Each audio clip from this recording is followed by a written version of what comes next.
Dennis Kucinich of Ohio. Congressman, good to speak to you again. Thank you for being with us. Good morning. Listen, none of this is a secret. There are all sorts of things we knew about GE when Jeff Immelt was named to this post. That number one, GE pays less corporate tax than most people think it should pay on a federal level, and that it creates jobs overseas. The White House, the president must have known this, but as the head of one of the world's biggest companies, one of the biggest industrial companies in the world, it seemed to make some sense at the time. Did it make sense to you that Jeff Immelt would be the key man advising the president on job creation in the U.S.? I mean, you know, he has expertise in job creation, but it, unfortunately for the United States, seems to be creating jobs in other countries.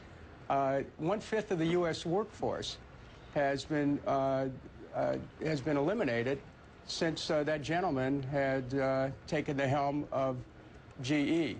Now, the larger problem here, which caused me to look at this, is that we have a synthetic vision technology that was developed at NASA for the private sector. It is that technology and other unspecified high technologies which GE is now moving to China, which will help China gain an even greater lead over the U.S. and jeopardize further our aerospace industry. Right.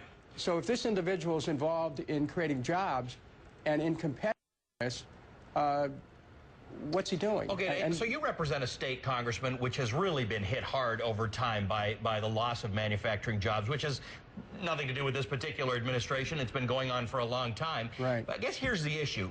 GE, like so many other industrial companies based in the United States, in order to stay competitive, have been creating jobs elsewhere around the world. They also sell their products elsewhere. So who better? In other words, if it's not the head of a major industrial corporation, who is the person who you think should be advising the president on how to get jobs created in the United States? I'm not being funny about it. I'm saying, no, where do you look? But and it's a very serious matter. But look, if the White House doesn't have a jobs policy and they go to somebody who's not only moving his jobs out of the country, but also offshoring profits, so he's not paying a share of the taxes GE ought to be paying.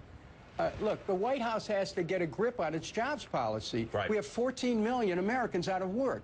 And you're right, in the state of Ohio, the unemployment level is high, but at the same time, we have lost steel, aerospace, and we have to have a manufacturing policy, which we don't have, that says that as a matter of national security, steel, automotive, aerospace, shipping are the industries we should be focusing on. We're not doing that. Some would argue